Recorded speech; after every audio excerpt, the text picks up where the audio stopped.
तो इस वीडियो में हम बात करने वाले हैं क्लास 10th के chapter number 1 chemical reactions and equation के बारे में। तो पहला क्वेश्चन यहाँ पर आता है कि केमिकल रिएक्शन क्या होती है। तो ऐसी प्रोसेस जिनमें कि न्यू सब्सटेंस फॉर्म होते हैं उनको हम कहते हैं केमिकल रिएक्शंस। ऐसी प्रोसेस जिनमें कि क्या होता है, कुछ न्यू सब्सटेंस बनते हैं उनको हम कहते हैं केमिकल रिएक्शन। अब यहाँ पर न्यू सब्सटेंस से मतलब है ऐसा सब्सटेंस जिसकी कि केमिकल प्रॉपर्टीज़ डिफरेंट हो उनसे जिनसे कि वो बना। एक एग्जांपल से समझते हैं इसको।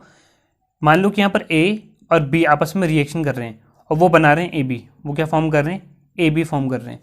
तो यहाँ पर जो ए बी की प्रॉपर्टी है वो ए और बी से डिफरेंट होनी चाहिए। जो ए बी की केमिकल प्रॉपर्टी है वो ए और बी से डिफरेंट होनी चाहिए। अब इसको कोई रियल एग्जाम्पल से समझते हैं। जब हाइड्रोजन गैस और ऑक्सीजन गैस आपस में रिएक्शन करते हैं तो बनता है वाटर H2O। अब यहाँ पर हाइड्रोजन की केमिकल प्रॉपर्टी क्या होती है?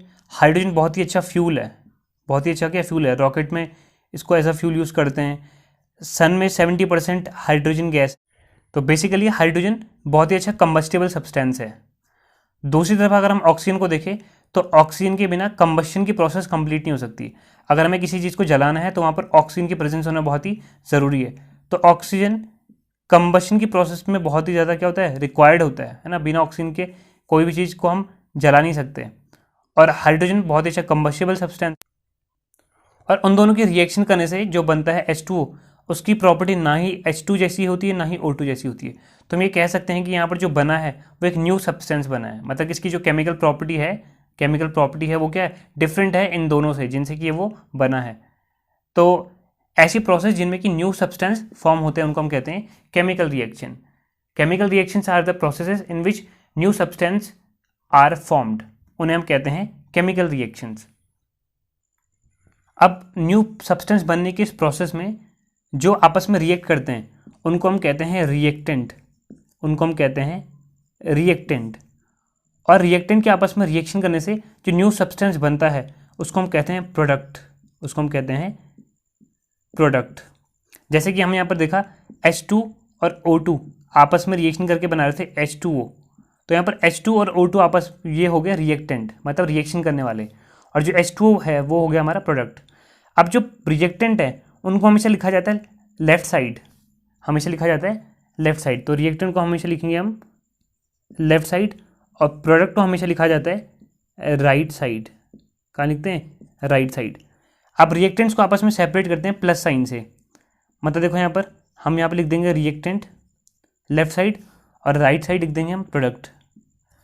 अब यहाँ पर हम क्या करेंगे, रिएक्टेंट के बीच रखता है प्लस साइन और प्रोडक्ट और रिएक्टेंट के बीच आता है एरो ये।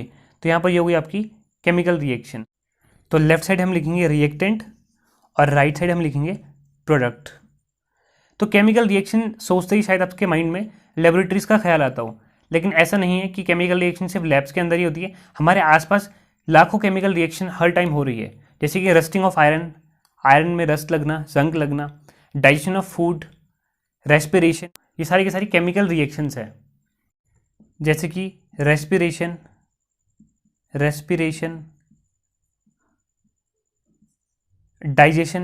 Digestion of food, rusting of iron, लोहे में जंग लगना, ये सारी की सारी केमिकल रिएक्शन का ये एग्जाम्पल है।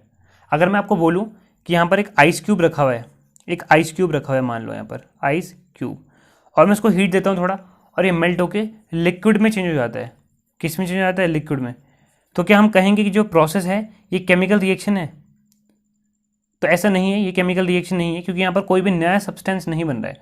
ये आइस क्यूब है, इसका केमिकल फॉर्मूला भी H2O है, कंपोजिशन भी H2O है, और ये लिक्विड है, इसका भी केमिकल कंपोजिशन H2O है। दोनों की जो केमिकल प्रॉपर्टीज़ होंगी वो सेम होंगी, बस यहाँ पर इनकी स्टेट चेंज हुई है। ये कोई केमिकल रिएक्शन नहीं है। तो केमिकल रिएक्शन में ऐसी प्रोसेस को कहते हैं जिनमें न्यू सब्सटेंस बनेंगे। न्यू सब्सटेंस मतलब कि जो बना है उसकी केमिकल प्रॉपर्टी डिफरेंट होगी जिससे वो बना है। तो इस वीडियो में इतना ही। अगली वीडियो में हम बात करेंगे कैरेक्टरिस्टिक्स ऑफ रिएक्शंस के बारे में।